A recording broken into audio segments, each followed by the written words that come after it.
Hey, what's going on, everybody? It is Craig Bennett, aka Cash Keg, back with a college football prize picks video. I'm here with my buddy Zach. How you doing, Zach? What's going on, man? How are you? Doing well, man. A little Thursday night football action tonight. Hopefully, it'll be a better game. You know, we won't have Aaron Rodgers hurt or tear his Achilles 4 snaps in, or the blowout like we had Sunday night. I mean, we're due for a good primetime game here. Hopefully, we don't get the primetime Kirk that likes to not show up and we have a good game, but we'll see, man. Hey, it's football. It should be fun. But we're going to talk some college football, man. I mean, we've done pretty well over the first 2 weeks. If you've been in Daily at Sports, we've been sweating out a bunch of plays. Gave out a 5-man yesterday that we were or last week. Remember, we were sweating with Shook, that he put up. I think it was this one. Yeah, we were sweating with this one hit for 5K on this one. We were sweating the yards, barely got it. But that was a lot of fun. Been putting up early plays in early. What was that one that you gave? You gave one out to our guys early, and you said the line moved how much on one of the plays this week? Yeah, Jaden Delora at Arizona. He opened up at 264, and he's sitting at 291 right now. Yeah, so if you're in there, you get access to those plays. We put him up soon, and he was all over that one early. But yeah, hit two nice 5Ks yesterday or last week, week 2, and week 1 was able to hit one as well. So hopefully we keep this going. We'll drop some more 5-mans in there and some power plays as well, and hopefully we can keep this train rolling. But college football has been really, really good to us to start out here, and hopefully we can keep this going. So yeah, like you know how it is. We'll throw 4 plays up there, kind of see what's going on, what we're going to get after. But we'll let you go first here, Zach. Who you got number 1 play? All right, man. I'm starting with Joe Milton. He's sitting at 18.5. He opened at 17.5 rushing yards. Last week, he didn't play barely any snaps there against Austin Peay. But rushed a ton, rushed, I think he had 6 rushes, 5 planned rushes, or 3 designed runs, 2 scrambles for 33 yards. The big thing here is Florida just got run all over by the quarterbacks at Utah. I think this game's a little bit more of a grinded out game. This is traditionally a more grinded out game. I think the stat I saw was Tennessee hasn't won down at Florida since early 2000s, and they haven't won 2 in a row against them since like 03, 04. So it's just one of those rivalries. They haven't been able to get over the hurdles. So I think, it's a big game for them. They've been really preaching it as a rivalry game too. But, just other quarterbacks have done it. I think the talent's down a little bit at Florida, but on the edges, they still have some really good corners. So I'll have to pull it down and scramble a little bit, and it's not too high of a number to hear. Yeah, he's so tilting, like we talk about each and every week, but he does seem to pull that thing down and run when he wants to. It's like he's I don't want to say he's a self-centered player, but he's definitely into himself. He can get a few yards on the ground. It won't take much here. I like that play.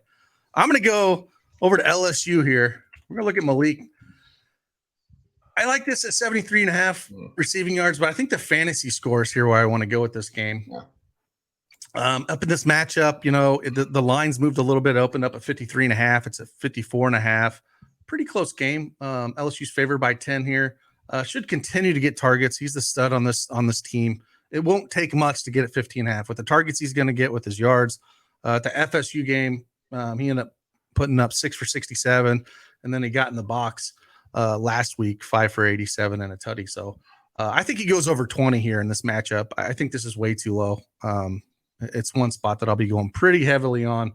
I like this play a little bit here. And again, I'm okay playing this thing up to like 17.5 or 18. And that's where I get a little bit nervous, but I still think he goes over 20. And I think he gets in the box. Yeah, I like that. He's, Brian Thomas has had a good opening to the season there as well, but I think they really want to get Nabers going into conference play. He's their superstar. He's going to be their stud wide receiver.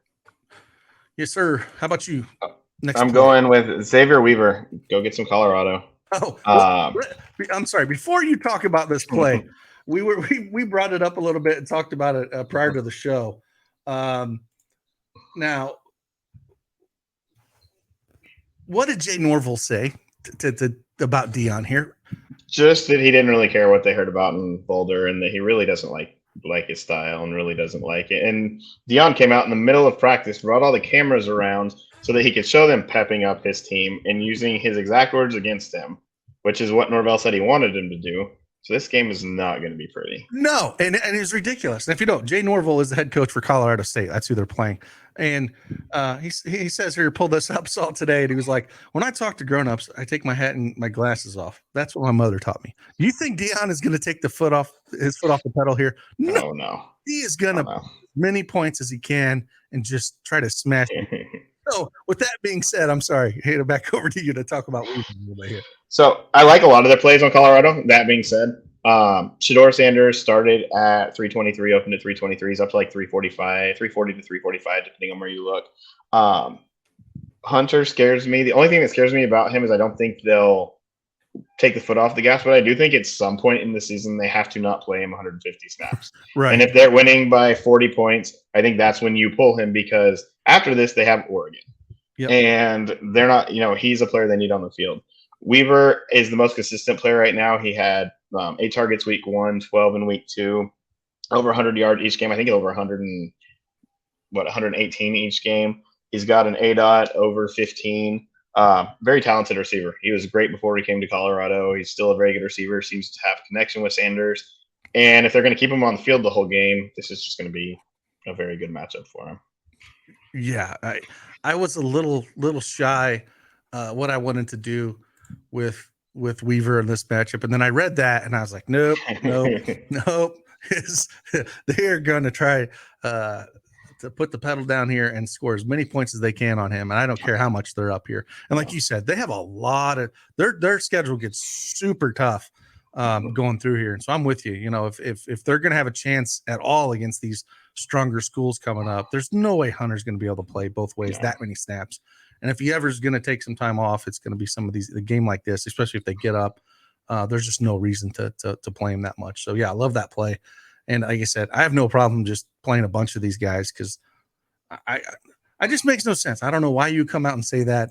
When you have a team, when you have someone like Deion that it's going to take offense to that. And he's almost like Jordan in that sense, where he would look for something, back in the day, Michael Jordan would look for something that would irritate him just to get him going. Well, this is just right, spitting in his face almost. So no sense to me. So yeah, I love that play. I think you can play a lot of those guys. My second play here, you brought him up and it makes all the sense in the world. Jamal Banks here, 13.5 fantasy score. I think you could play yards over here, but 13.5 fantasy score here. I was surprised that the spread on this game, honestly. I did not expect it to be where it was. I thought this would be, Old Dominion's only 14-point dogs here. Like that's kind of shocking. And we had a decent total here. What, 61.5? Yeah. Yeah. And we're looking at the defense here for Old Dominion is not great at all. He should be able to put up 20 plus in this spot. Just looking at the matchups, and yeah, I can't see how he doesn't get at least one touchdown, if not multiple touchdowns in this spot. And going up against these cornerbacks, man, there's looking at PFF and what Johnson doesn't look great. James is okay, but yeah, I mean, Banks is an absolute stud and he should be able to put up monster points here. So this is definitely too low. I agree with you on this one. But that's number 4, man. We're going to have a bunch of different plays that are out there. So we'll be building a bunch of 5 and 6 mans and hopefully have an awesome college football day again. I mean, one thing I love about college football, man, is being able to build those teams. And we have, the noon games and the afternoon, then the night games, and then the late night games. You basically have 4 sets of stuff you can kind of go after. And you only got to hit one of these 6 mans, man. You hit one of them, your day is solid. Your month is good, let alone just one day. So, yeah, man. You got any words for the people? No, I just think it's going to be a fun weekend. This is kind of the last weekend I was telling you to kind of settle in. Next week, and we have a huge college football weekend. There's 7 ranked matchups, just some huge games. But I think this weekend is going to be a lot of fun too. Just some surprises, some ways to make some money, see what teams really are. I agree with you. Should be a lot of fun. Again, if you want to join us, jump on in and join us over there at dailyedgesports.com, and we'll be in there dropping plays all week up until college football starts and all the way through that last game starts, man. We are definitely in there trying to help you guys out, talking plays. And yeah, let's get after it, man. Let's enjoy some football tonight. And yeah, Saturday can't get here soon enough, man. I'll see you later, Zach. Deuces.